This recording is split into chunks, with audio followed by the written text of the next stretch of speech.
Man, welcome to another episode of Bills United Podcast. Man, this episode is called Talks Around the League, right? So today, man, we have a special guest coming on. Y'all may know him, y'all may not, man. He's from Mafia Talk. He's one of the co-owners of Mafia Talk. They go live every single Wednesday around 8 p.m., man. Some people know him as Pedro. Some people know him as Big Cuz. Hey, I want to bring my boy into the stage. Welcome to Bills United Podcast, big dog. What's going on? Mute it. You muted. What's going on, fellas? My bad. I'm happy. What's up? Happy to be here with y'all, man. Happy to have you. Yeah, I'm excited, man. I'm excited. Hey, listen, man. One and foremost, man, I appreciate you even giving us your time out your day, man. I appreciate you, brother. But listen, man, we got something exciting going on. Anything for y'all, bro. But before we get going, man, you know, I'm big on mental health. So, you know, this is a regular routine. I would like to ask everybody how y'all been doing, man, mentally. How are y'all feeling? I'm going to start off with you, HB. What's going on with you, brother? Hey, man, I'm feeling blessed and highly favored, man. Every single day I get to get up and feel good every morning. I feel good, man. As long as my kids are up and fed, I'm good, man. How are you? How are you, Big Ransom? How you doing, brother? Joe. How you feeling, brother? Yeah, I'm doing pretty good. It's a little hot out, but I'm sitting in the AC with a fan banging on me. So, you know. Yes, sir. I got it under control. And I'm just happy to be here to talk about my Buffalo Bills. Yes, sir. What about you, Big Cuz? What's going on with you? Man, you know, life is life. We living it. You know, we doing all right.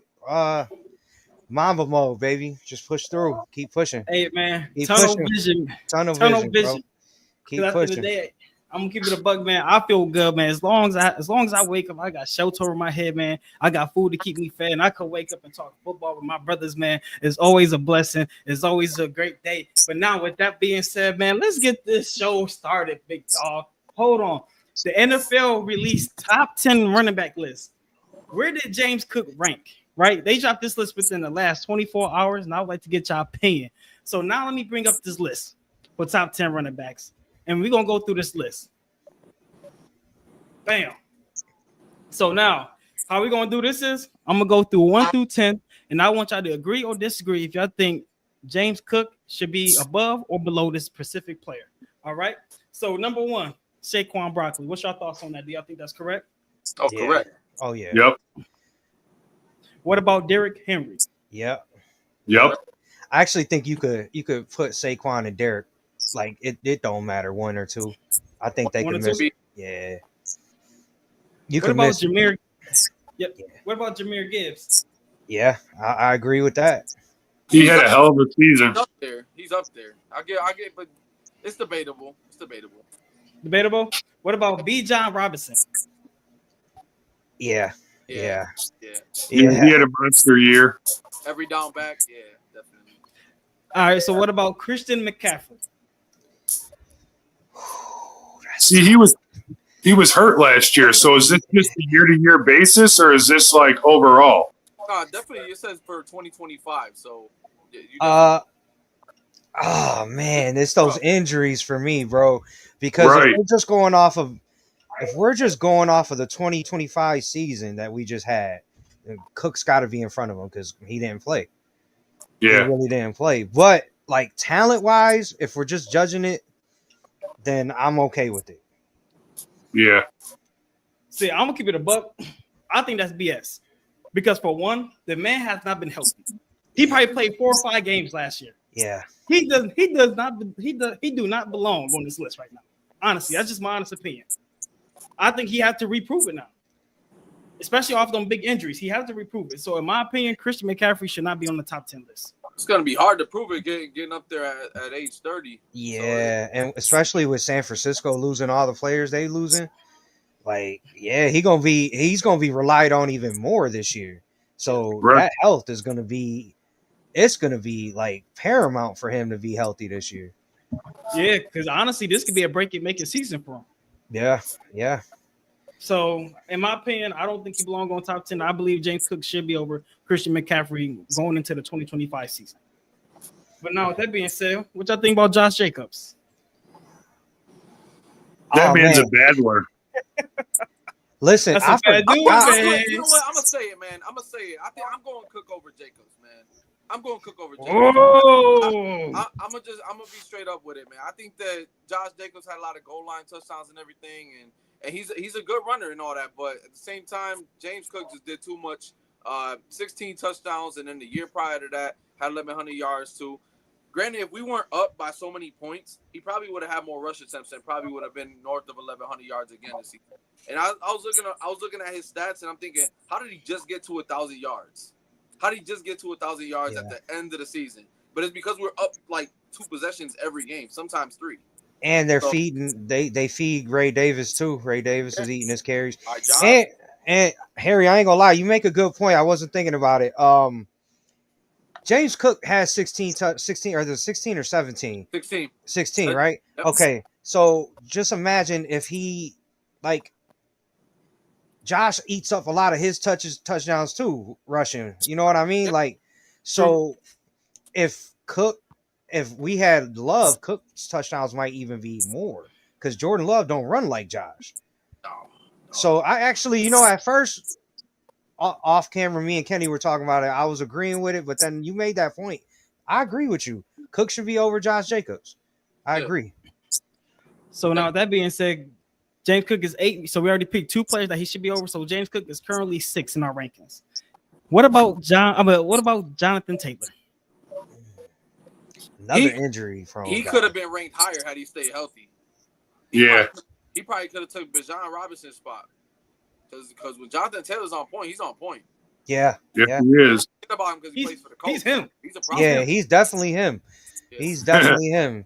So yeah, I mean, if we're going off, that's tough because he's hurt a lot too. Yeah, that's tough, man. But I mean, if we're going off straight talent, then Taylor's over Cook. Straight, if we're going running back talent, then I'll take Taylor. Yeah. See, I agree because like my thing is he way more talented than James Cook. Let's be honest. But the way the NFL is doing this, they think James Cook gonna be the 8th best this season coming up, and I think that's kind of diabolical. Nah, he's going into a contract year. He's about to ball. Oh yeah, he has no choice. I sure hope so. He has no choice. Yeah. All right, what y'all think about Joe Mixon? Ooh, see, that's debatable right there. Hold on now. You talk about 30 carries, 105 yards. You talking about that guy, or you talking about Joe Mixon from the Bengals? Because Joe Mixon from the Bengals, that was a different conversation. He would turn it up come the end of the year, postseason, he'd turn it up. But let's be honest though, man. Joe Mixon definitely carried that Houston team when their receivers went down. He showed up and showed out. They won games straight off of his back and his legs, bro. Yeah. I'll be honest, man. If we're just going based off of last year, I would switch Jonathan Taylor and Joe Mixon, in my opinion. If we're just going based off of last year. Oh, yeah. I can see that too. I agree. That's why. Yep. No, I'll say his first 2 games are good. It just had him had he been healthy most of the season, I think he would have been Jonathan Taylor's spot for sure. But not much to be said on that one. And last one, Alvin Kamara. Alvin Kamara is so important to that Saints team, man. That's hard right there. Because listen, I'm thinking about it like this. Yeah, if we lose Cook, I mean, we're going to lose something, but Ray going to step right in. And we already seen it, right, in the Jets game that year. Yep. So, man, the Saints ain't shit without – oh, sorry, my bad on the cut. No, you good. You good. But the Saints ain't nothing without Kamara, bro, especially with their quarterback position. Like, he's got to be their leading rusher, one of their top leading receivers. Like, man, I actually will put Kamara a little higher on this list going into the season, man. But would you put him over James Cook is the question. No, I wouldn't. What, you laugh at HB. What you got to say, HB? I see you. You know what? I'm chomping at the bit, because I feel like Alvin Kamara is literally James Cook. They're the same back. Yeah. And I looked at a lot of his tape early this morning, just before this podcast, and I'm thinking, man, he runs a lot like Alvin Kamara. He's very slippery. So he's a small back, but he takes contact really good. There's one play specifically where he scored in the regular season against the Chiefs, and he went straight up the gut, took one cut run, and he took one big hit, man, from number 6 from from the Kansas City Chiefs, and it was a thud. He just bounced right off of it, went into the end zone like it was no problem. And I met him in person. I was telling Ken, I'm like, he's like half my size, and I'm like, I don't know how he can absorb any hits.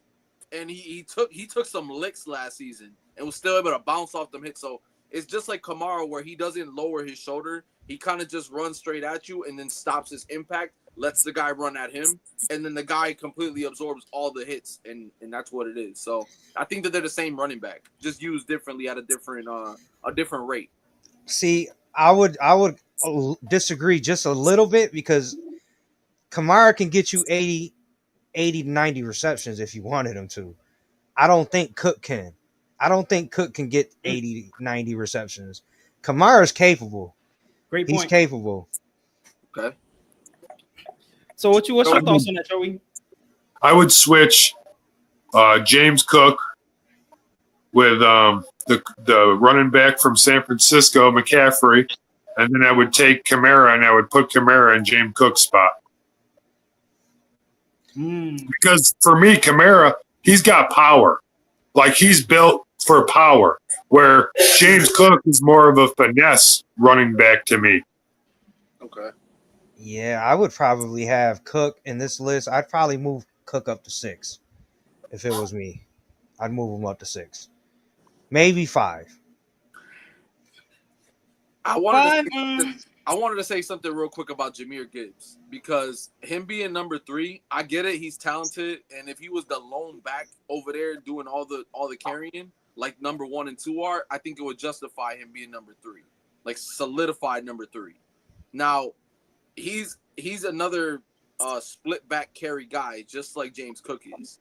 So it's not like Jonathan Taylor, Joe Mixon, Bijan Robinson, and McCaffrey for that matter when he's healthy. Those guys got to carry the load. That's why they get paid big money. And Jahmyr still being in that rookie contract and being a split back at number 3, there's no reason why Cook can't be at least number 5 after putting up 16, coming off a 16 touchdown season. Yeah, I agree with you on that, but I would argue too, though, if you look at Gibbs' numbers, he got some numbers for a split back, and he's doing that on a split back, like you was just saying. On a load, yeah. Yeah, so, I mean, and then you look what he did last year when Montgomery was hurt. And he's another back that can get you 60 to 70 receptions if you need him to as well. So, that's another one. We might be talking. He might be solidified at 3 at the end of this year coming up. But I understand what you're saying on that one, though, Harry. I'm not gonna lie. I might have to eat my words. I'm looking at the stats, brother. I'm looking at these stats. Yeah, and that's what sharing the load. 250 carries on 2024, 1,412 yards, 5.6 a carry, and 16 touchdowns. And the previous year, his rookie year had 10 touchdowns on 182. Didn't reach 1,000, but on 180, What did he have reception wise? So it doesn't say here for receptions. I can tell you in a bit, but he's got enough numbers, and he's only 23. He won't be 24 until next year. He's young. Damn. When did he go to Detroit? Did he get traded, or was he drafted to Detroit? I think it was drafted. They drafted him. And also, too, you do have to take into consideration that this year he most likely is going to get almost double the snaps due to Montgomery injury, because there's no telling how he's going to come back. True. And that was a nasty injury he took. And you got to think all those stats he got with the team that's primarily they sling that rock. Jared Goff slings that rock. So yeah. Jahmyr might be that dude. Yeah. So before we transition, I want to pull up some comments, man, because we loaded on comments right now. I just want to get some of them out the way real quick. Dalton Smith, what's up, bros? What's going on, big dog? What's up, man? Dalton? Man, What's good, Dalton? So we got Brandon, not debatable with Gibbs. And you know what? I think we agree with you. We think Gibbs is definitely over James Cook. I don't think there's much of a debate. I might have been tripping on that. Since we're talking about running backs, did you see that Hines is talking about making a return and he's looking for a camp to be in? Yeah, I did see that. Where's he going? You know, like, do we? Nobody knows. To him? That's what I want to know. Do we still have rights to him? Oh, that's a good question. I don't think so. Yeah, I'm about to say if we traded for him, I think that he's pretty much good to go. Well, he tried to sue us because we didn't want to pay him money because he got injured. So I think he got an injury settlement in his contract. yeah, I think he did. It had nothing to do with the field, so can't get your money, but I'm sorry. Dalton Smith. I'm a Jonathan Taylor fan. If he will stay healthy, he will be top 3. Agreed. Yeah, You know what? Okay, For sure. I can't disagree with that. For Because sure. He was top 3 before he got hurt. Probably He's top 1. He carries that Colts team without a quarterback. Oh, So I don't know, Brandon. They could have done so much job with Anthony Richardson and Jonathan Taylor. They could have done such a better job. It's sad what they're doing with him. It's getting to the point where when he came out in the draft, I definitely wanted that boy. honestly, guys, I think that the Colts drafted Richardson because the owner wanted Richardson. I don't think Steichen wanted him as his quarterback. He's not his kind of quarterback for his system. Right. I think that was more of an Irsay thing. Like he's seen the athletic quarterback, and then you see guys like Josh Allen and Lamar Jackson running around. Like he was probably the owner's probably thinking like, man, I need to get an athlete like that. Yeah, Irsay. Yeah. Especially the way the league's going now, man. All these athletic quarterbacks, like I can understand. I don't know if I would have picked them as high as they picked them when they did, but. All right, I'm gonna bring up 2 more before we transition. From Brandon, Joe Nixon was better than Cooks last season. Oh, no, he's dope, dog. I disagree. Heavily. Yeah, I'm with you on that, Ken. Heavily I think we're all together on that. Yeah, and doped up. What's going on, John Robert? What's going on, brother? Ty Johnson is faster than Cook, according to the internet. First of all, the internet, all that is AI. I don't believe nothing I see no more. I don't believe half the people that's commenting are real people at this point. It's got to be true, right? It was on Facebook. Crazy. All right, and last one with Dalton Smith, because I think this is a fun fact that I didn't know personally. Sad Kamara never had 1,000 rushing yards in his career. I never knew that. Oh, you know why? Because they're always so much behind in every game that they have to go with throwing the ball. That's true. They stop running the ball, and the next thing you know, damn, like we're down 30. We might as well have to throw it every single down.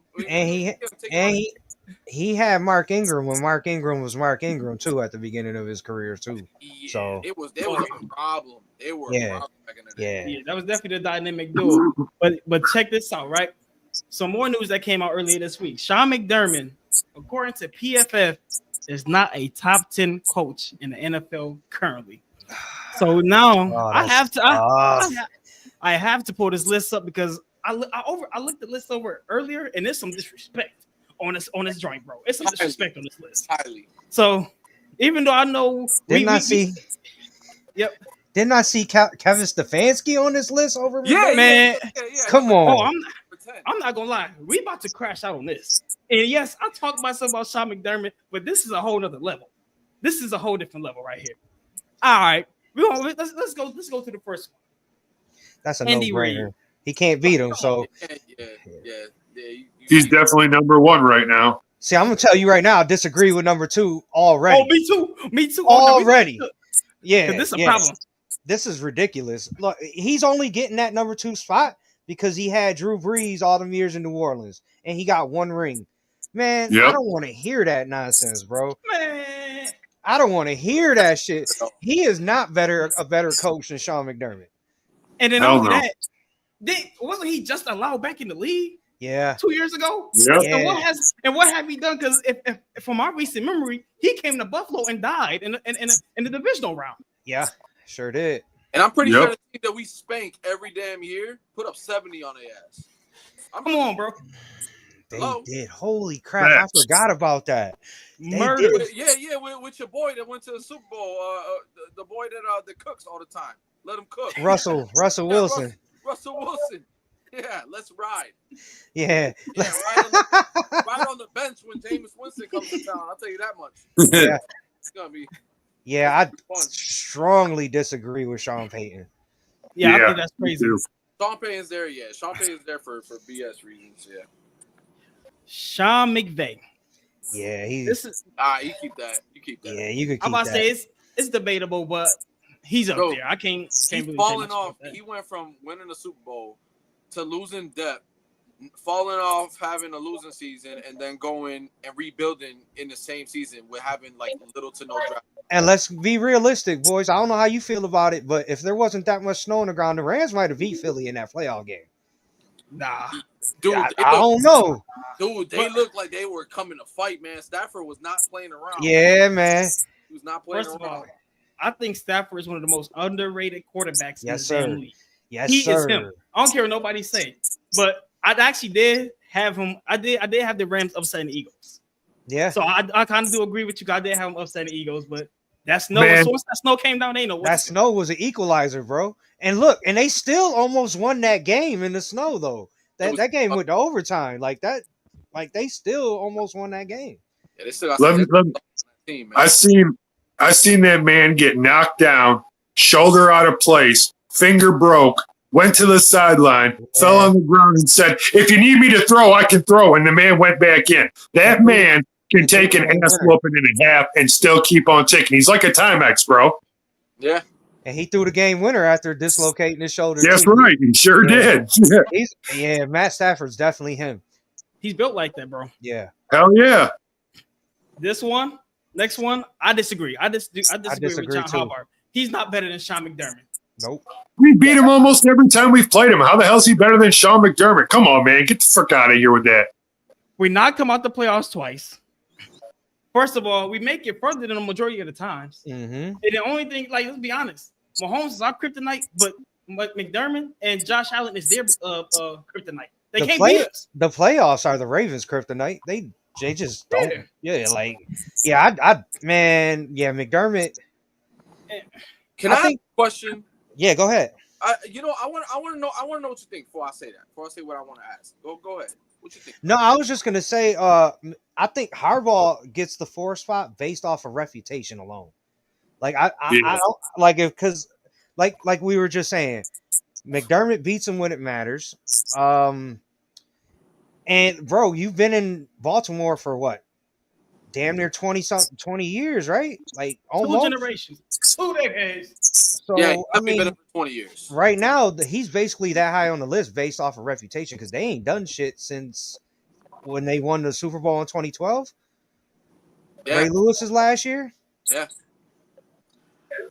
I wanted to say this, and the same argument could be made for Sean McDermott so I'm gonna just say it. What type of impact has he done for Lamar Jackson's career on the offensive side?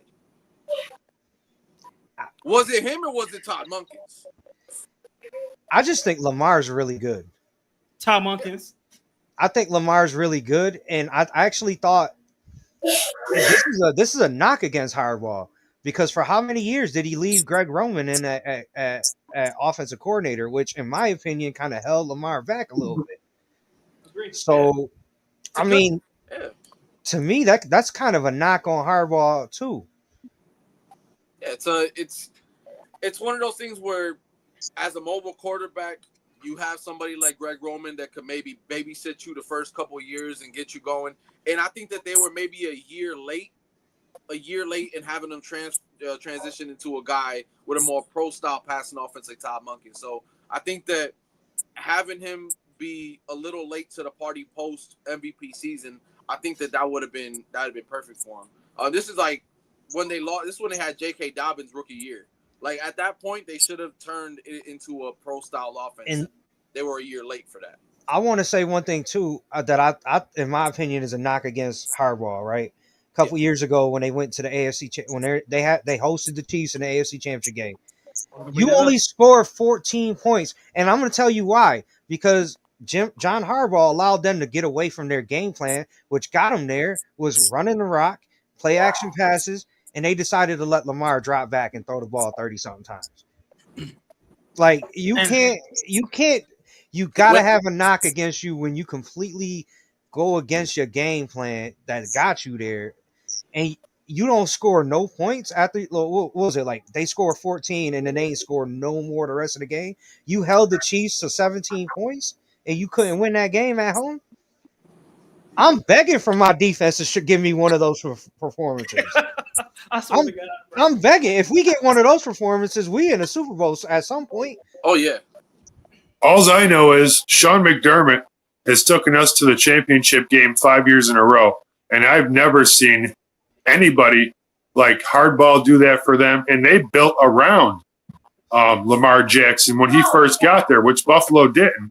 When they went out and got Stephon Diggs, okay, you got one good receiver. That's not building around a team. So I really think that Lamar Jackson should be further ahead, but for some reason, he just can't get over the playoff hump. And we get over that. We just can't get over Kansas City. And I know why, right? And this is gonna go back to what Pedro was saying. So I actually want to add my 2 cents and add on to what you were saying. Harbaugh, right? Like you said, like the reason why he's not a top 10 coach. Not above. I'm sorry, not above Sean McDermott. For one, he go away from his game plan. Even last year when he played us in the playoffs, Derrick Henry, they ain't start running him to the second half. Right. And they had a lot of success by doing that. In the first half, they put the ball in Lamar Jackson's hands, a fumble and an interception within the first half of the football game. Yeah. And I'm gonna continue to preach this. I'm gonna continue to preach that if you put the ball in Lamar Jackson's hand and you want to depend on Lamar Jackson to win with his arm, you're not gonna win. It's simple like that, bro. You're not gonna win off his arm. Case in point. Sorry, Ken, my bad. Case in point. Yep. Our playoff game against them. You got away from running that rock with Derrick Henry, and that was our weakness, was stopping the run. And what happened? You put the ball in Lamar's hands. He threw 2 or 3 interceptions. All their turnovers were on the passing plays. I know Andrews fumbled the ball, but I mean Lamar fumbled it, and they threw 2 picks. When you should have been turning around and handing that ball to 22, especially when you know our defense can't stop them. Well, it's like the first time we played him, we didn't do that good against him. We lost. The second time we come back and Sean McDermott made changes, and it wasn't as close the second time. You know, it's like Hardball. You have 2 runners back there. You got the quarterback, and then you got the big boy and the running back. There should be no reason why you are losing games like that.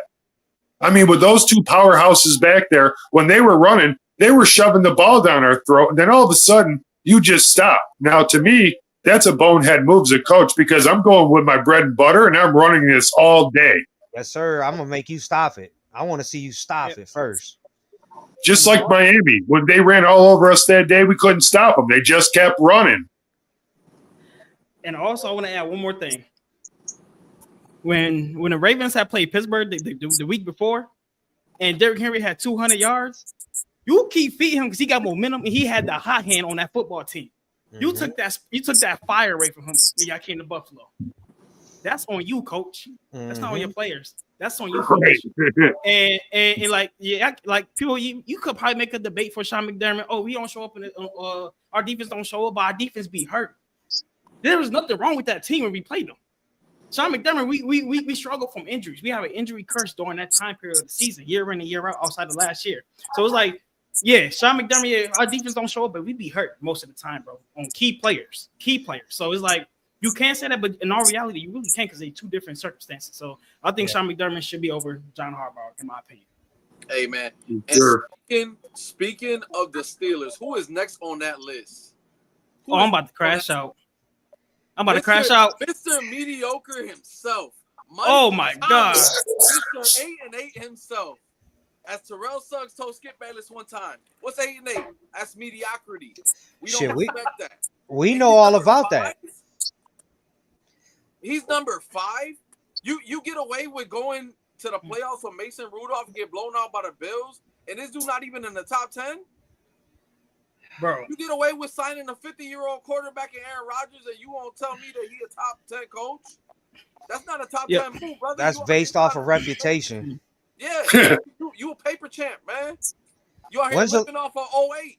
When's the last time they? 08, right? Yeah. First of all, I'll let me add on to this. I'm about to cook. John Harbaugh, Mike Tomlin and John Harbaugh, they both top 10 for the same reason. They won 1 Super Bowl and been mediocre / trash since then. Yeah. They get respect off of 1 Super Bowl ring, and we have not seen these brothers do anything since. And tenure, that's it. They get respect off of tenure because they've been there forever. But Sean McDermott ain't been there forever. He's been in damn near a decade.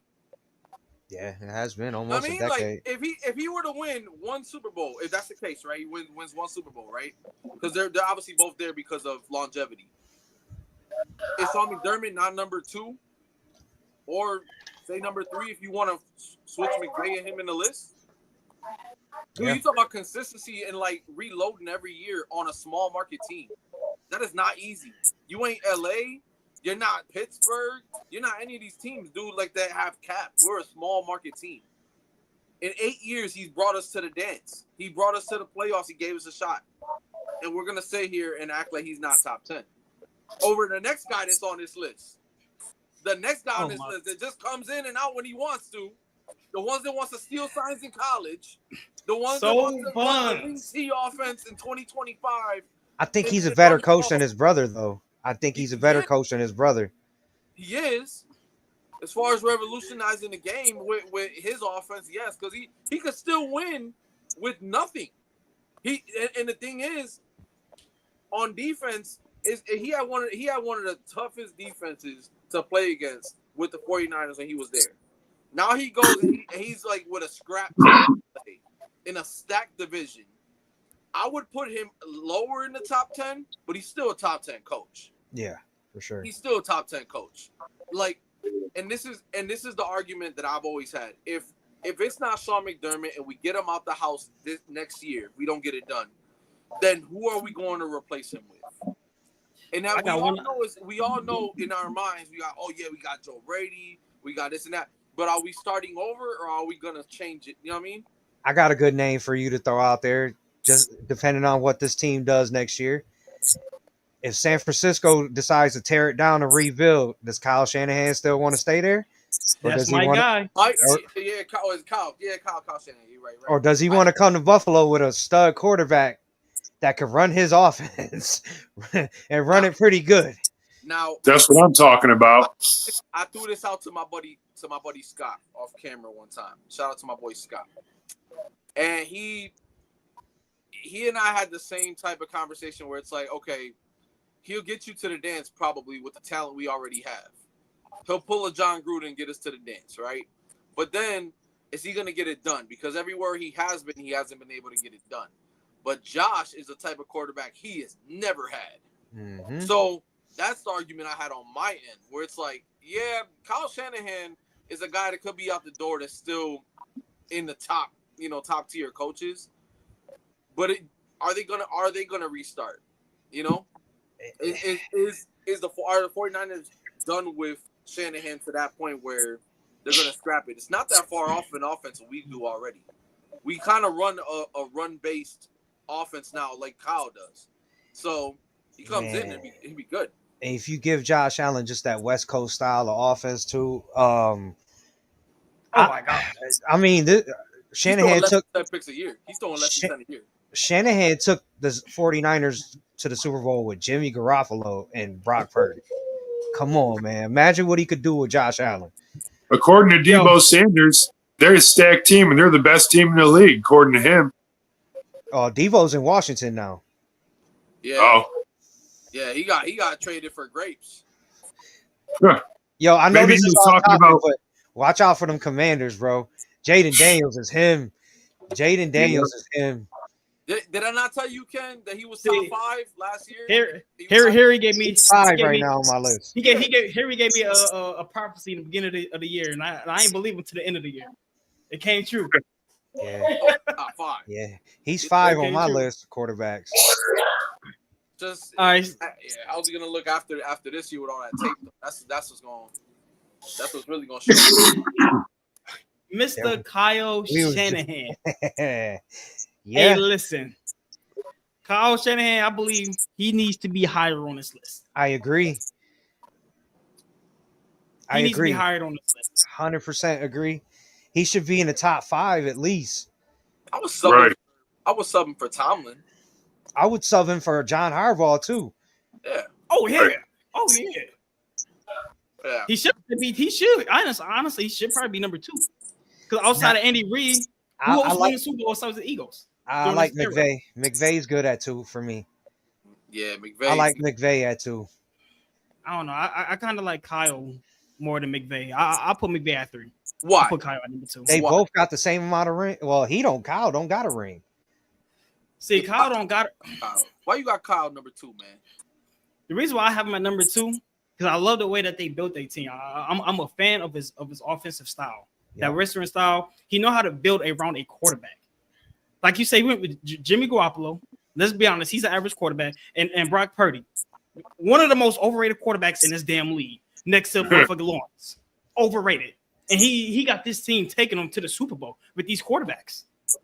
Let's be honest. McVay, he got Stafford. We just told y'all. We were just talking about how good Stafford is. Stafford is easily a top 10 quarterback. I mean, a top 5 to 10 quarterback, depending on your preference, on what you like to see. Easily.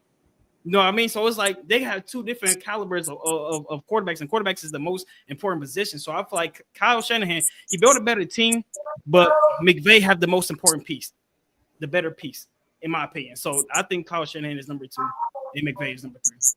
And let's be honest, McVay, that man, he literally spent everything, all they draft capital and all that to win that Super Bowl. It wasn't like he just built it out of nowhere. Like he had a team full of superstars that year that he won it.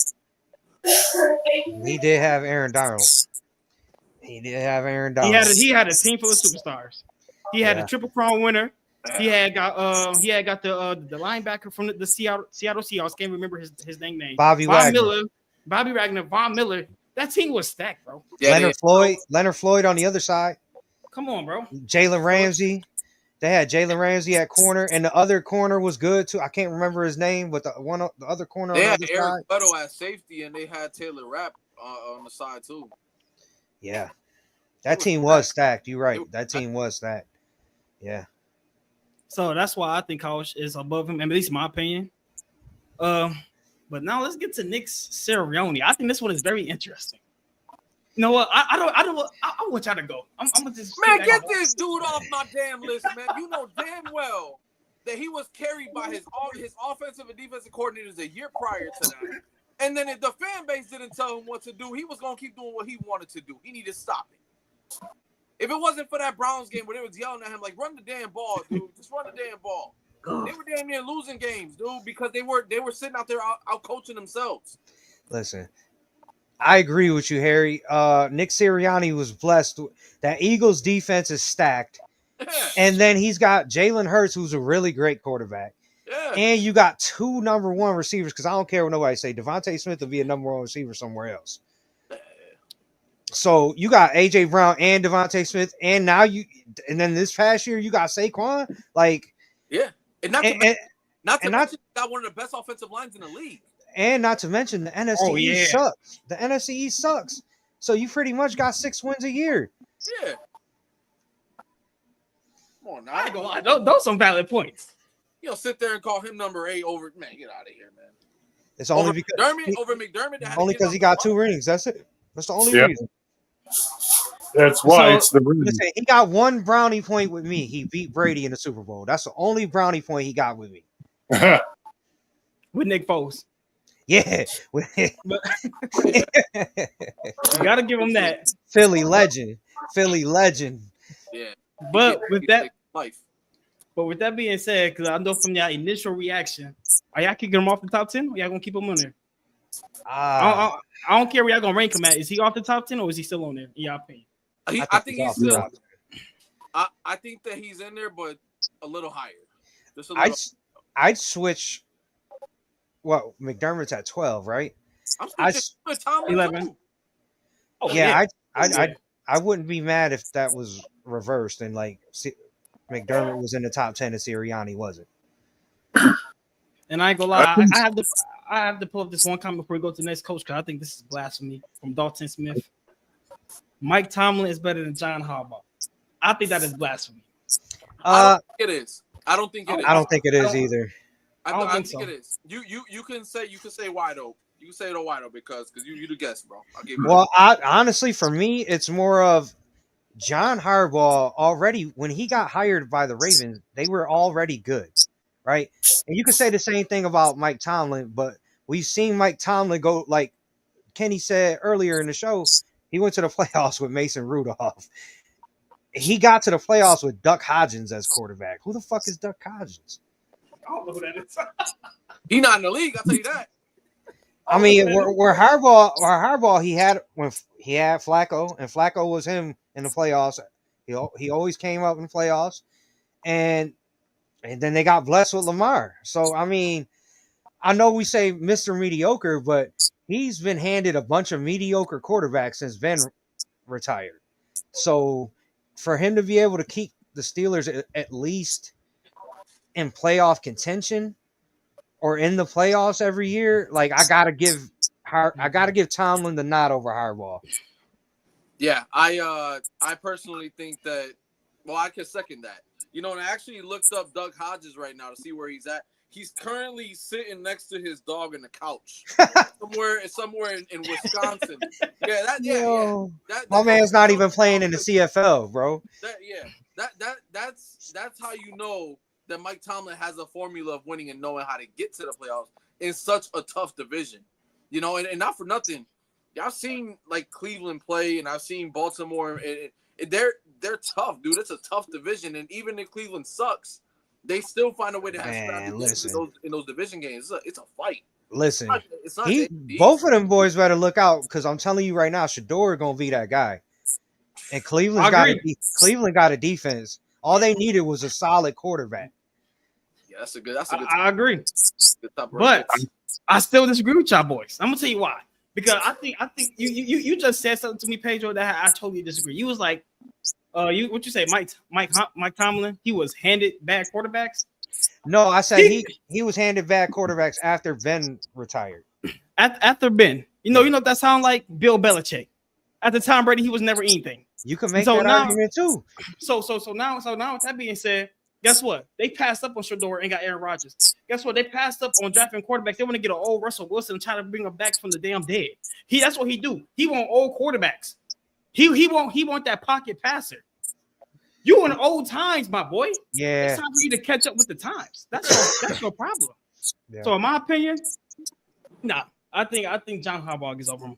I ain't gonna lie to you. I just think he's all right. It's hard to say that when you're going over. Yeah, you go ahead, Joey.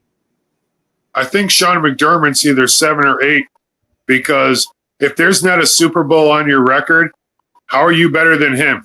He's been to the championship game the last 4 years, and we are consistent every year. So if you have not had a Super Bowl in a long time and you have not taken your team anywhere in the playoffs, there should be no reason why any of these coaches are over McDermott. He should be at least 8 through 10. Definitely. Including Mr. Crash Out Dan Campbell. Oh, he should not be over Sean McDermott. Whoa. That's Mr. Crash Out. I don't know, bro. He's not 50 points put on him. Hold on, though, but guys, hear me out. Just hear me out, please. This is gonna be good. Ain't no way, bro. It's the Lions, bro. When have you ever seen a coach get the Lions this good? Come on now. They had Matt Stafford and Calvin Johnson, bro.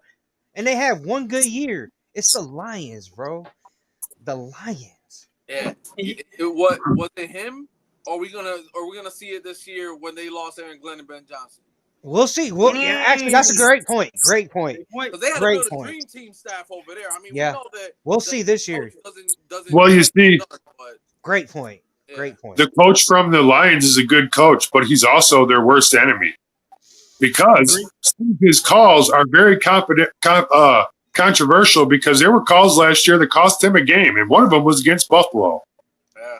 True. Yeah. But we also got to take into effect, though, too, man. Them boys will run through a wall for him, and that's the kind of coach you want. Yeah. Like, I'll tell you what, he definitely takes chances when he needs to.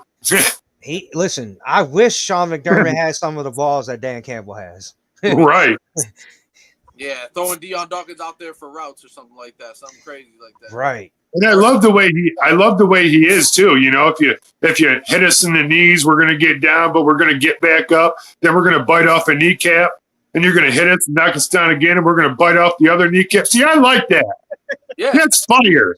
He's this era's Rex Ryan from the.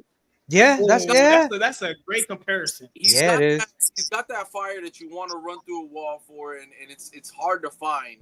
And he used to play, so he knows what that feels like. And a lot of players coach, yeah. And I gotta say this too for Campbell, right?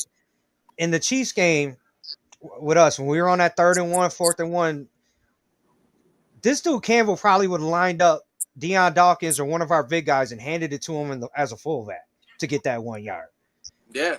You know what I'm saying? And I'm not saying take the ball out of Josh's hands, but at that point in the game, Kansas City was already showing that they was jumping our tush push. So, like, at some point, you got to stop going to the well way too much, man. Could you imagine having Josh under center for the QB sneak and then having Deion Dawkins behind him as a fullback? Right. Gilliam. Right. Then, or even an Alec Anderson or somebody behind there that's an old lineman that can just levitate him off the. Oh man, he would have scored. Or how about a fake? Or how about a? Or how about a fake? Right, a fake tush push, and Josh just tops it over the top. Man, yeah, he's done that before. That's tough. That number 10 guy is blasphemy. First of all, man, come on, bro. Come on, man. No, I'm sick of spazzing out. Hell no. That's what I'm gonna say. No. He shouldn't even be on this list. I don't even think we even need to have an argument about this. Nah, I don't. This is a guy who got 5 quarterbacks right now. When's the last time this guy had a winning season or did anything? No, they had one a couple years ago. Baker's last year. They went to the divisional game. Yeah, and then traded. Okay. And then they traded him. Years ago. Yeah. Like, no, we don't want to be this good. Let's trade him. He number 10 on the list and hadn't had 10 wins in I don't know how long. Like Ken said, he got 5 quarterbacks. You know what they say? If you got more than tell you this much. No quarterbacks. Yeah. I can tell you this much. Myles Garrett didn't agree with Rudolph when he said that his coach was better because he smacked him right in the head with a helmet. I can't even front on Mason though. I rock with Mason because Mason's from Rock Hill, so I gotta rock with Mason a little bit. You know what I mean? He still buns. He still buns. Yeah, no, he buns. He buns. Didn't somebody say he was like Jim Kelly's cousin or something? No, you're thinking about Chaz Kelly. Oh yeah. Yeah, Chad Kelly. All right, so I would like to transition, right? And so this been a little pretty hot topic because the Bills have been dealing with this for the past 2 years. Recently, in the past 2 drafts. So recently, Maxwell Hairston was accused for sexual assault allegations. And so I guess it happened in college his freshman year. And they pushed it under the rug until recently, after he got drafted. Now the lady want to press charges. What is your thoughts on that? I want to start off with you, Branson. What you think? It's not a criminal thing. They're only suing him right now because they can't get him on anything. First of all, they said he came there high and did what he did. Now, it's different because it's not a criminal one where like Isaiah Bonds is. And, I'm happy with the Bills doing their due diligence because 2 years ago, they fucked up big time. Yeah. When they messed with Ariza, when he had nothing to do with it. And at the end, he wasn't even in the house when it happened. And now look where he is. He's at Kansas City and he's going against us. Yeah. So at the point that they actually did their due diligence this time, and it's a little bit better situation, I'm happy with that. But it's like, it seems like no matter who you take, dude, there's always something. And it doesn't happen until they get that contract. And then they're like, oh, well, we couldn't get him with this. Now I want that money grab. Yeah, I honestly, this screams like the girl. Somebody in this girl's friend group was like, girl, he just got drafted. Go get your money. That's right. What it sounds like. Right. Because like Joey said, man, the Bills learned from their mistake. They had to have known. They did their homework. So, I mean, like you said, his freshman year, I think he came out junior season. So for 2-3 years, they ain't pressed charges, nothing. The man gets drafted in the first round. Now all of a sudden it's a civil suit. Yep. I don't want to sound insensitive, man, but if that doesn't scream one of her friends, they having a girl night or whatever, and they're like, girl, this dude just got drafted. You better go get your money. I agree. What's your thoughts, HB? What my thought is Big Cuz gonna say it or am I gonna say it? Go ahead, bro. Yeah, Go ahead. It's a money grab, dog. It's a money grab. I mean, to be honest, I mean, we local guys here, and we got certain people that we know, and I seen Mad Max at our little party and so on and so forth. You don't do yourself no favors in the public doing that. I mean, if I had something under the rug that was gonna get pushed up to the surface, I wouldn't be going out to no parties. I think that it's just not going. Just for the moment, you know what I'm saying? Once everything is already cleared and everything's out the way, man, go have at it, man. You know what I mean? But like, you're Mad Max, first round draft pick. You're going to expect to make some big changes over here, but you're not doing yourself no favors, man. You're young, just stay out of the limelight for a little bit. Keep yourself at home, chilling, training, and that's pretty much it on that standpoint. As far as the allegations concerned, I think Ariza's process took a season to get cleared, which is why they decided to get rid of him, as opposed to saying, okay, this is something that we could do our homework on way before we even get him.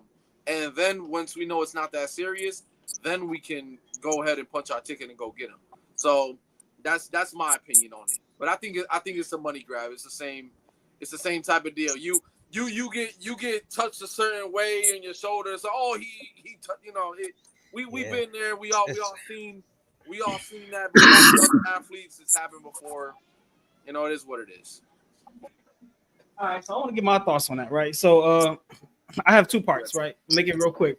So the first part is, like, let's be honest, like, sexual assault is very, it is a serious thing that's going on around the world, especially in America. But she did a dishonorable to all the women who cried wolf to actually go through that. So it's kind of like it was. That's a good point. She should be ashamed, and not only that, I think there should be some type of consequences for women that's doing that out here. I agree. Because for some reason, it's always the athletes, majority of the time. So, and then later down the line, years later, it always come out that it wasn't true. So I think there should be some type of consequences. And I guarantee you, we would see less of this shenanigans going on. Number two, I think Maxwell Hairston should take a book out of Shedeur Sanders. When I say take a page out his book, as in focus on your life, bro. The women gonna be there. The women really gonna be there when you make it to the NFL, as you could tell. Right. Just focus on your life, bro. You young, enjoy it, get your money, bro. The women always gonna be there. Just take care of your business, make it first, do your thing, and then, hey, man, have fun. So that's for all the future athletes out there, man. Stop wasting your time.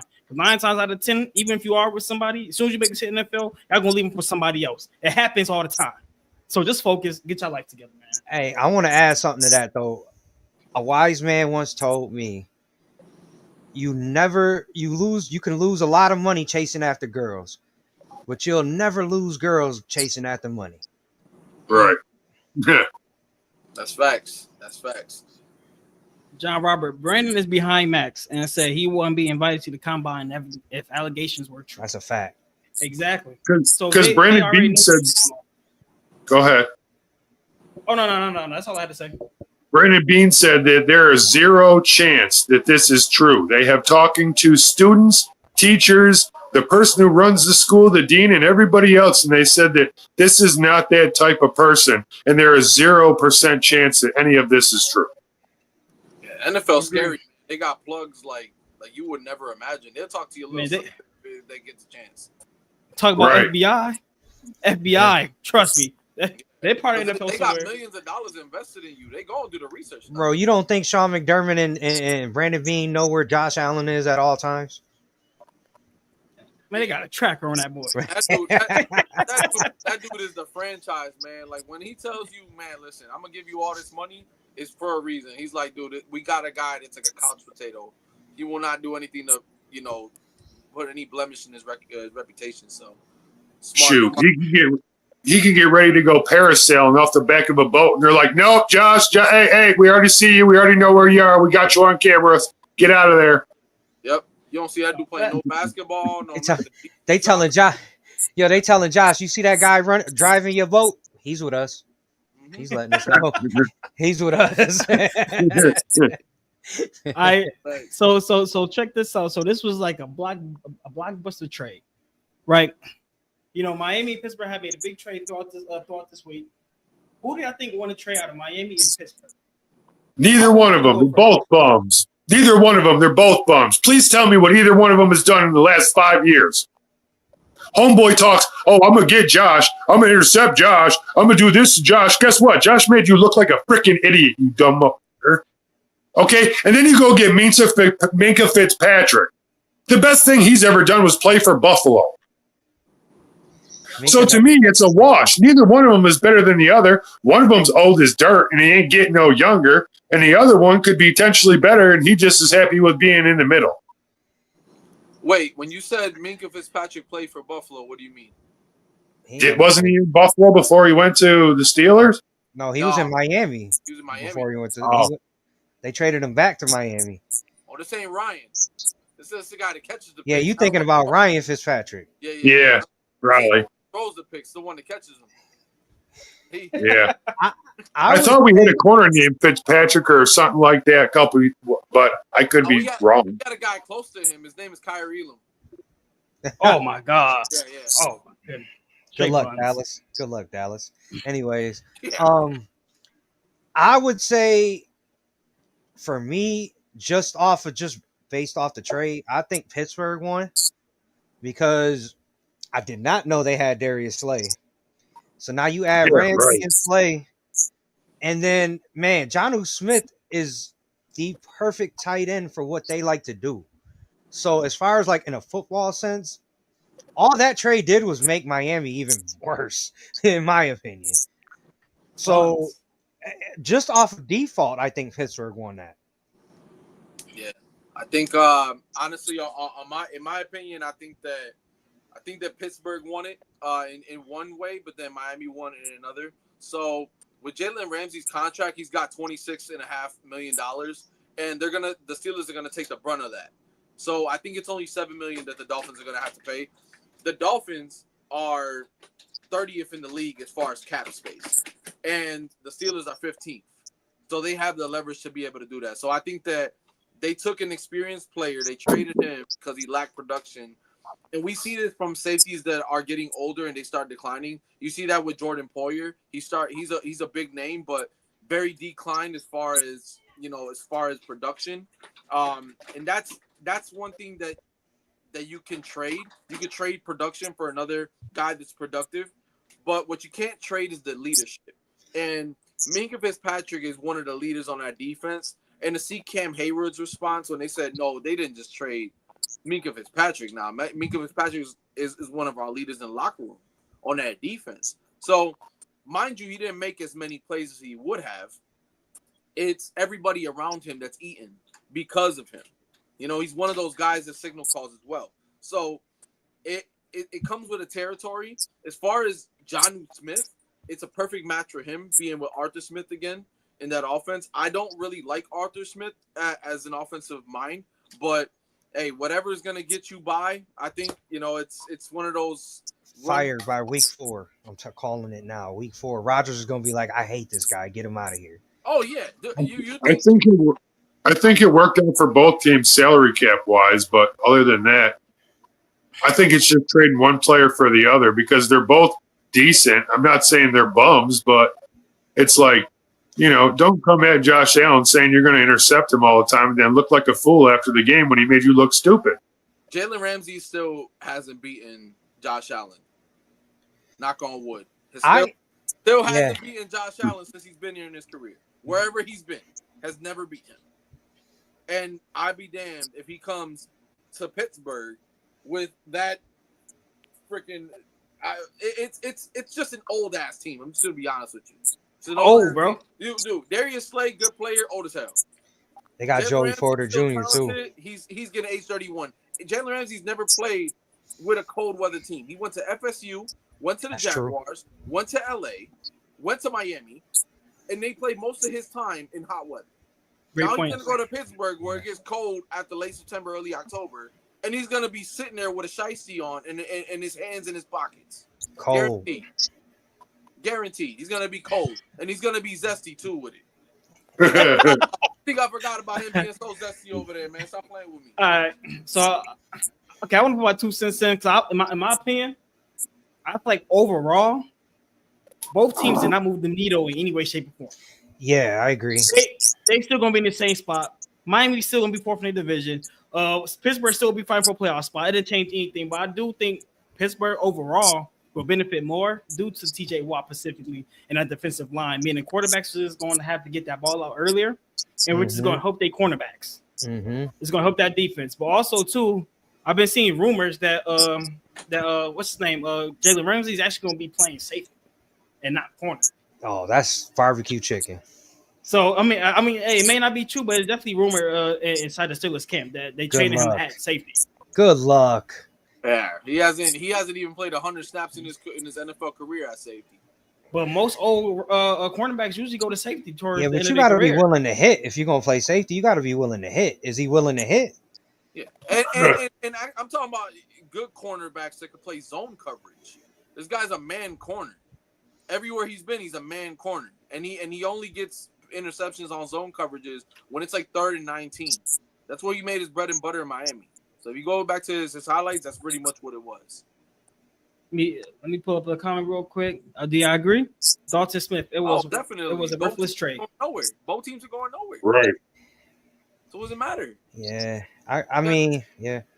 You got a dude in a farewell tour that just said, I'm playing for this team because it's a decorated franchise. And you got Caleb Johnson at running back. I like him. Iowa. You know, you got Metcalf at receiver. He's going to crash out week 4. Along with Arthur Smith and crash out, bro. Bro, listen, they not gonna be able to protect Aaron Rodgers. Their offensive line has been notoriously bad for years. I told Hefe the same thing. He's like, "Oh, it's getting better." I'm like, that man gonna die back there. Point with offensive line for them, it's just a matter of maturing together because they've rotated O lines for the past 5 years and it hasn't gotten any better. They did do Najee Harris any type of favors. I'm sitting here like, okay, is he that bad or is the offensive line that bad? And it really was the offensive line, even with Wilson throwing moonballs. Yeah. Because one thing I will say, what's his name? Aaron Rodgers. He's about to get that Andrew Luck treatment behind that line. Oh yeah. He's not coming back. I'll be lucky. He'll be lucky if he makes it through the season. The Andrew Luck and Caleb Williams. I'll tell you, I don't think Tomlin's going to put up with that Aaron Rodgers crap that he'd be pulling all the time. No. He got no choice. For all we know, it could be halfway through the season. He might say, "That's it, you're out of here." I mean, they got rid of what's the quarterback that went to the Jets? I can't remember his name for some reason right now. Justin Fields. They got rid of Justin Fields.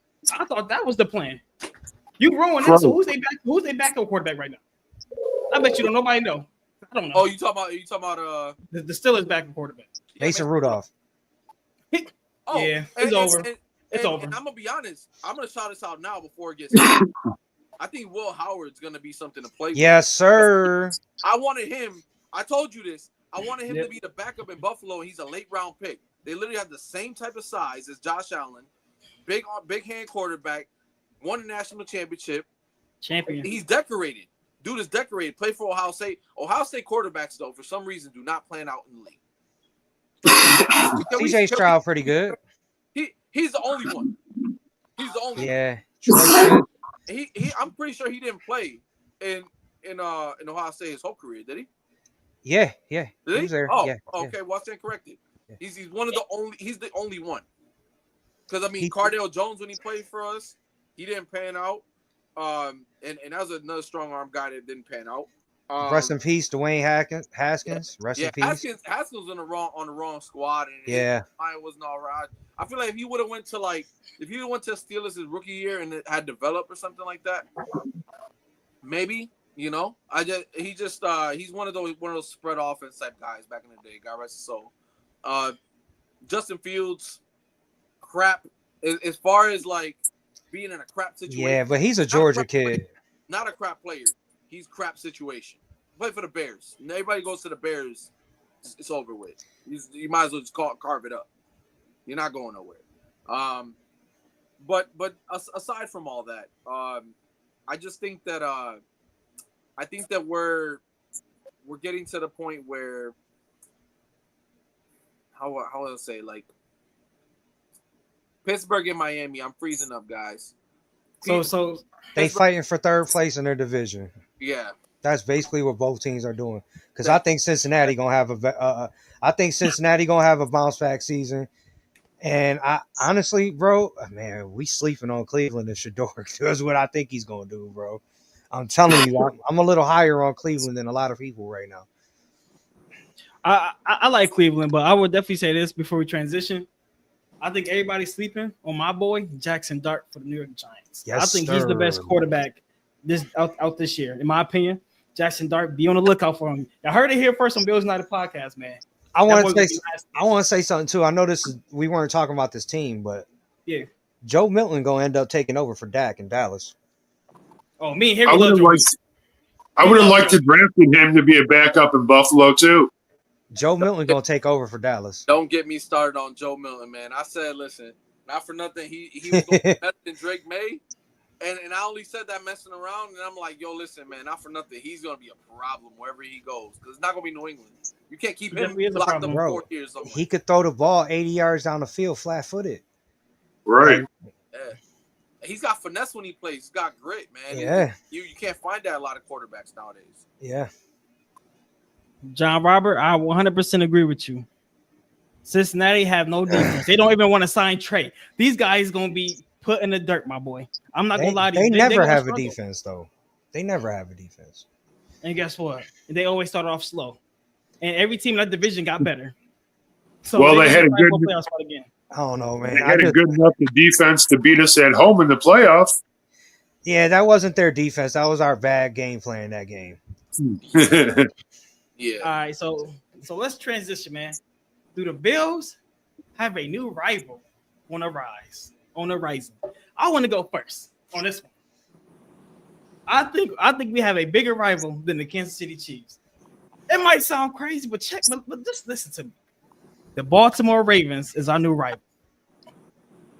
And the reason why I say that, because now let's be honest, y'all. I want to get y'all's opinion. I want y'all to say yes or no. Are y'all more excited? Does it bring more excitement when we play the Ravens, or does it bring more excitement when we play the Chiefs? Just in general. Which game you be more fired up for? Chiefs, because I want to beat them. Chiefs. Yeah, Chiefs. Oh, I know. In the playoffs. I know we gonna beat the Ravens in the playoffs. I know we gonna beat them. I can agree or disagree, because guess what? Anything can happen. I mean, history said we could beat them, but anything can happen. But I just feel like they match up with us way better than the Chiefs do. Hold on, dog. Listen, I feel like the Ravens match up with us really well compared to the Chiefs. And the reason why I say that, the Chiefs beat us because, like I said, we usually hurt. They usually when we beat them in the regular season, we healthy. In the playoffs, they usually beat us when we not healthy. Right. On top of that, the Ravens are built to beat us with that run game because we can't run. We can't stop no run. And they have great receivers and they have a mobile quarterback. So, in my opinion, I think the Ravens is a bigger threat to us than the Kansas City Chiefs, in my opinion. So, that's why I feel like they're a new rival. And then not only that, they players talk a lot more trash about us on media-wise compared to the Chiefs. To me, every time you just play the Chiefs, I'm just like, here we go again. It's just the Chiefs. That's where I'm at. I think it's different. I look at it like this, right? It's a bit. Baltimore seems like the bigger rival now because of what you just said. Their teams talking. We might be the bigger rival to them, but to us, we know what it is. We gonna beat y'all. Just like vice versa for Chiefs fans. We're probably not. They probably it's the Bills. We gonna beat them. You know what I'm saying? So for me as a Bills fan, I've already seen me beat Lamar Jackson twice in the playoffs. It's that mother effer 15 in Kansas City that's keeping us out of where we need to go. Andy Reid. Andy Reid got McDermott number, man. He reminds me of when I watch Waterboy, and he just looking at him like I know. And I'll put it to you like this. Think about it, right? Let's say we win the bowl this year. We beat the Ravens, but we don't have to play the Chiefs. You know what they're gonna say? The only reason the Bills won is because they didn't have to go through Kansas City, right? Right? Now, if we win the Super Bowl and we go through Kansas City and we don't have to play Baltimore, ain't nobody gonna say, well, they got to the Super Bowl because they didn't have to play Baltimore. Hold pause. Because not for nothing, but we play the Chiefs this year, don't we? Yeah. Okay, now if the Chiefs are gonna be crap, like I predict they're gonna be crap, because they lost a lot of depth, if we blow them out this season in the regular season, and say we lose week one, I don't see it, but say we lose week one, we go into the playoffs, and then we beat Baltimore. We beat both those teams. So can you really say that? Man, listen, I don't know. For me, in my opinion, a win against Baltimore doesn't mean as much to me as a win against Kansas City in the playoffs, because the regular season, honestly, if it was up to me this year, if I'm McDermott, regular season game, I'm not showing you nothing that you gonna need to. I'm not showing you nothing. No tape. So no tape for the playoffs. So this is why I have to disagree, because last year in the playoffs, was you more nervous or scared when we played Baltimore or when we played the Chiefs? Kansas City. Baltimore. It was even for me. So even. So it was a different kind of nervousness for each game. Chiefs was the referees. Let's be honest. Yeah, Everybody was nervous because we thought they were going to cheat us, and which happened to an extent, not overly, but to an extent. But when it came to pure talent, I was scared of the Ravens. I did not want to play them. I would rather play the Chiefs than the Ravens last year. And I agree. I made that too. I made that on my podcast too. I said that on my podcast too. I agree. So with that being said, like but that's only 1 year though. That's only 1 year though. It's only 1 year. The Chiefs have beat us 4 years in a row in the playoffs, bro. Like that's gotta mean something. See, I think Lamar Jackson is actually better than Patrick Mahomes. The only thing about Patrick Mahomes is they had a better team and a better coach than him. Because I see Mahomes, his stats are dropping. He is not the same Mahomes that he was because he don't have all them weapons around him anymore. He is no longer the Mahomes that we used to know. You saw his crap last year, and he was barely winning, and that's because the referees were slapping him with the extra help. I mean, you could say the same for Lamar, though. He got at the time he was the best. They just gave him Derrick Henry, and you got a running quarterback with the best running back in the league. Like that's hard to defend. That is hard to defend as a defense. When if 8's taking it, he's a problem. If 22's running downhill, he's a problem. So I don't quarterback wise. No, Mahomes is a better quarterback than Lamar. I'm about to turn this a little left because I told you I was gonna do this, Ken. Uh-oh. One time, but I heard this one famous time, man. To beat a man. Oh shit! Yes. You gotta beat the man. Right? Yes. Damn, I wish you would have man. told me that. I've busted mine out. Man, listen, you know I had a surprise, brother. Man. I've had this for a while now.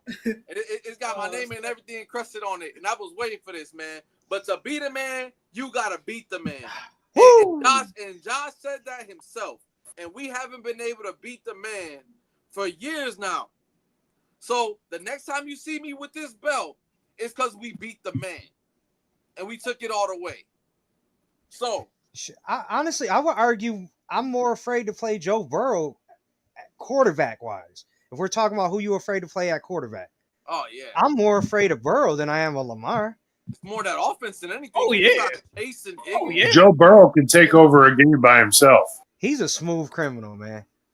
And he's always so calm about everything. He couldn't even crack the Ohio State depth chart, bro. But the thing is this. And this is gonna be another. There's gonna be another subject for another week, probably next week. Every player that we got in this draft. Look at Joe Burrow. Where did he play? Play LSU, right? He had a pretty good record over there. I'm pretty sure he didn't lose a game. I mean, he had Jamar Chase. Chase. Yeah, who else was Jefferson? Yes. Yeah, they had a problem over there. Clyde Edwards-Helaire. Lost even the game for me. JJ. Oh yeah, best. Yeah, hands down. And we all know who his offensive coordinator was. Joe Brady. What I'm saying? Joe Brady. So now you have guys that play meaningful football. They go and they transfer that to the league, and they play meaningful football in the NFL. Every player that we have gotten, Maxwell Hairston played for Kentucky. Good talent, but Kentucky, who do they face? SEC teams. Hold on now. SEC teams. But do they struggle with them? Kentucky was actually decent last year. Yeah, because they had talent. Yeah, Talent. but they normally Kentucky. You're right. Kentucky's normally Kentucky's Kentucky. Yeah, and then you can get a third rounder out of Kentucky and be all right with it. You know, shout out Deion Walker, right? Then you got and Ray Davis. So we turning into the Kentucky boys. Gems. You can get gems. Are they guys that are they the guys that are going to change and shift a franchise like a Jamar Chase, a Higgins, a Joe Burrow, Stroud? You know, those type of guys. There's not one dude on our team. There's not one dude on our team in the draft picks that we got that played any meaningful football. That was for any type of big marbles that I can remember. But I will say this. Not Sanders, not Jackson. Khair did. Florida, he did. I'm not saying he's good. Hold on, I ain't say he was good. Man, almost crashed out. You said we haven't drafted any guys that play meaningful games. That's not true. Khair started at Florida. So I meant as far as this season. Like okay. Oh, my bad. Okay. Seasons, Hold on, Landon Jackson, Arkansas. Yeah, but you got to think, bro. These boys are playing in the SEC. They're playing against NFL talent every week. That's true too.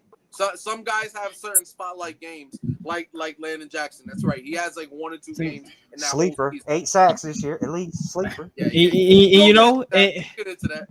You know, I want to add this to it. You know what? It would be nice seeing Landon Jackson crush shit. And everybody know I'm a big advocate for my boy Landon Jackson. And I think that we have our future closer. That's how much confidence, that's how much I believe in Landon Jackson. We got our guy. He's going to be the one to break out this year for us. Guarantee it. I think this year, having him is going to free up so much for Rousseau. Rousseau's not going to see the double team because let's be real, they weren't respecting Von Miller like they normally would, right?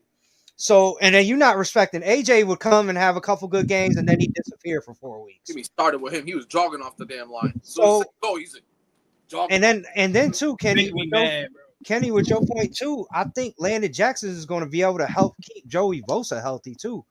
Because Joey Bosa is not going to have to play 90% of the snaps or whatever percent of the snaps that he had to play in LA. He's going to come here. He might have to play. Man, he might turn into our third down specialist, which is okay with me because he's younger and faster than Von Miller. And he's big. Yeah. Tall, muscle. And he can stop the run. Did you take TJ Sanders in the third? Yeah. TJ Sanders made a post. He made a post and he said he just wants everybody to know he is not a rotational player. And he is going to show everybody the reason why he is here. And he is going to be the Bills' big bang on their line. I love it. I love to hear that kind of fire, man. I love it. Me too. Yeah, we were just Joey was just saying that how we don't got enough dogs. And like we gotta let them boys off the leash. We gotta get some dogs, but get them rookies out. Yeah, that's my biggest worry though. Like we can have plenty of dogs, but are they going to transition to playing the games that we need them to play? Listen, our defensive line. Go ahead. No, I was just gonna say we know them Bosa boys. They don't have a problem throwing a cheap hit or a dirty shot here and there to get the job done. Which I don't like dirty plays, but I'd rather it be for my team than against me. We've been soft for so long. I don't give a hell what you do. Do what you gotta do. All right. Do what you gotta do. I can tell you. I'm sick of talking every offseason about we need some dogs. And then the next year we go in with the same damn team. I can tell you this year, it's going to be different. This defensive line is different. Way different. There's a lot of big boys on this line. I just want to say one thing too, boys. I think TJ Sanders is going to put at the end of the year, and he's going to have us putting Ed Oliver on the hot seat. Oh, that's a good hot take. We're going to have to bring that up for next episode, my boy. Yeah. Well, we took two defensive linemen out of Kansas, and that big boy from Kentucky too. He's a big boy. I mean, Kentucky. Both of them are big. Deion Walker, yeah. No, the other dude we took this year was it Deion? Yeah. Was it Deion Walker? Yeah. Deion Walker. We took in the third. I'm thinking of Dwayne. Dwayne Carter. Yeah, my bad. I was thinking about Dwayne Carter. Who's another one? Dwayne Carter, I'm big on him. I've had times where I've said it. He just got married too. Shout out to him.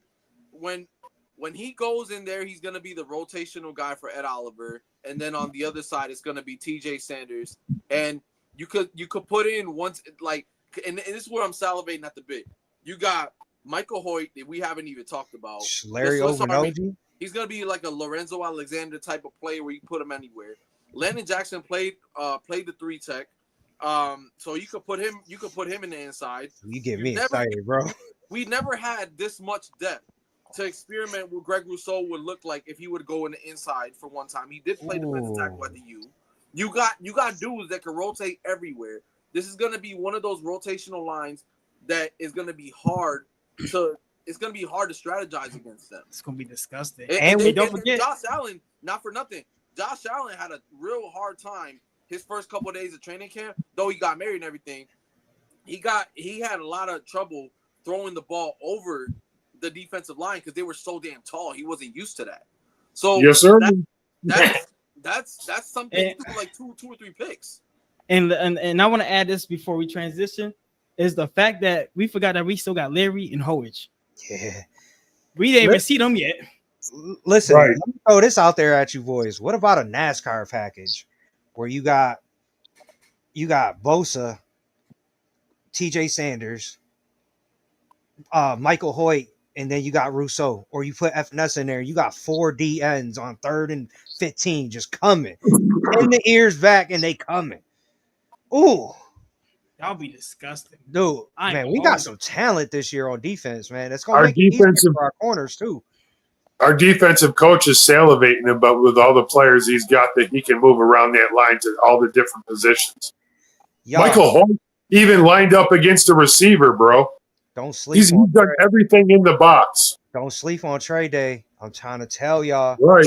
Trey we got good corners. Play meaningful ball at corner. He's home. He's happy. And he doesn't have to be the number 1 guy because we got Christian Benford. Right. I want to bring up a comment real quick. Training camp for rookies is July 16th. Veterans are July 23rd. Hey, John Robert, if you're going to be there, hey, man, Mafia Talk and Bills United Podcast, we will be at training camp getting footage. So if you are going to be out there, man, inbox us. We would love to meet up with you, man.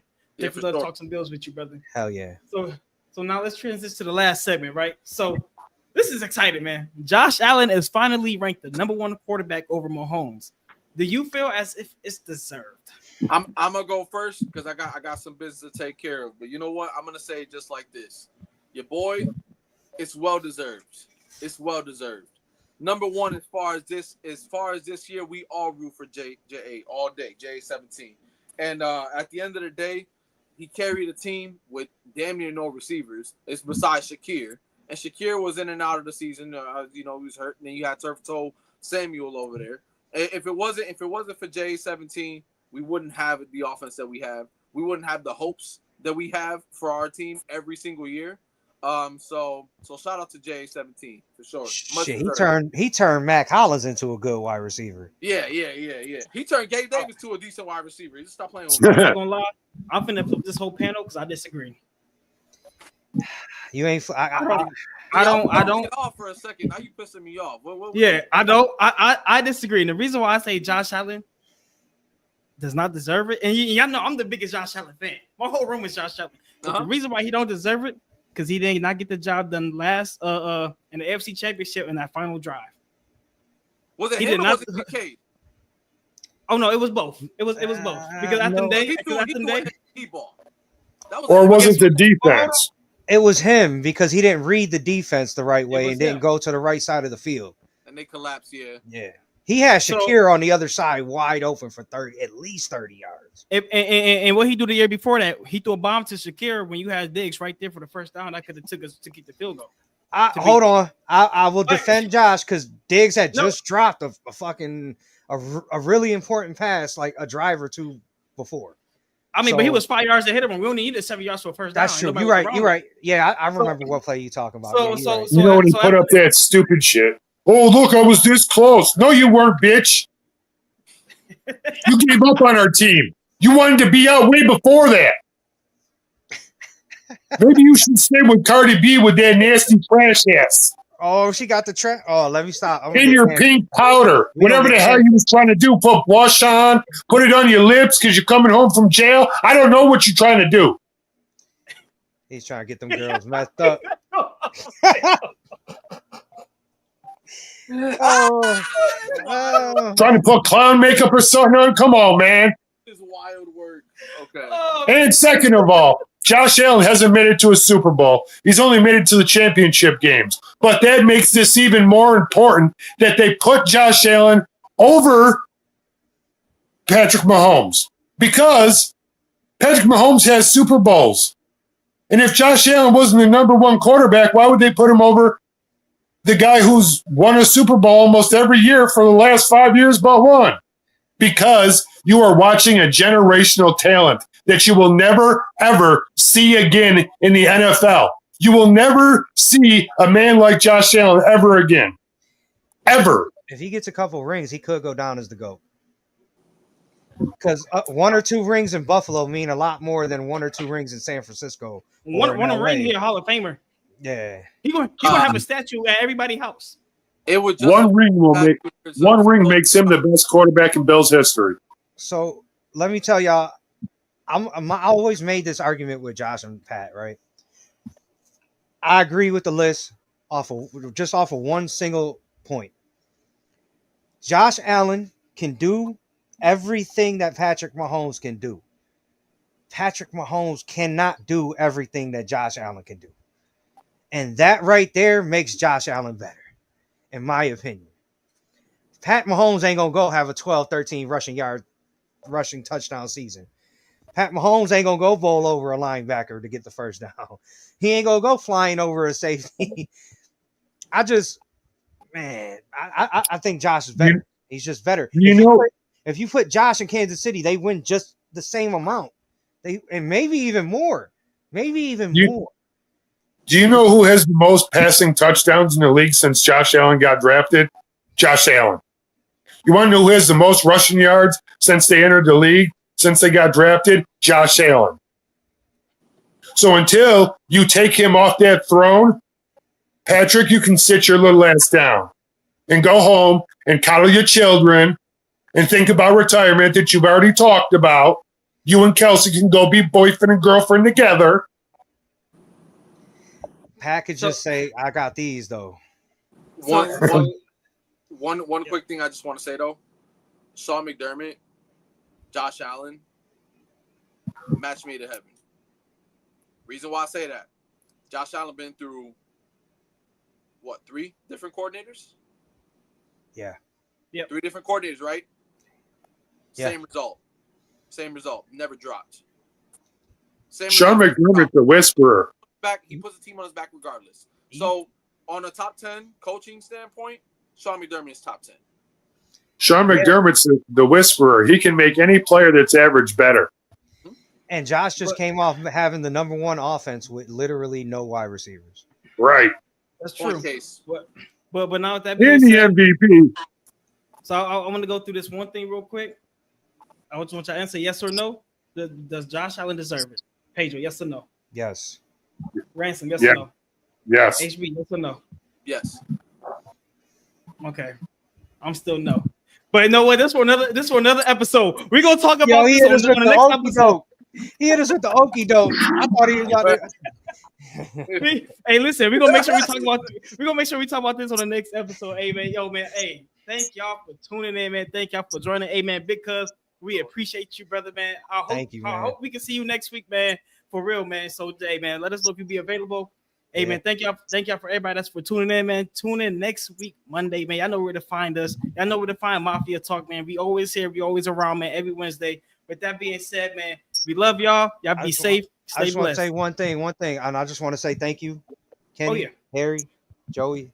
Thank you for having me on. I appreciate it, man. Thank you for being on. We appreciate you. Thank you. Yeah. So, it was fun. It was fun. I love the talk. I definitely love what you bring to the table, man. We got a lot No, definitely not the last time. Oh, no, for sure, man. Hey, man, with that being said, man, go Bills, baby. Go Bills. Go Bills. We here, big dog. Man, we here, big dog.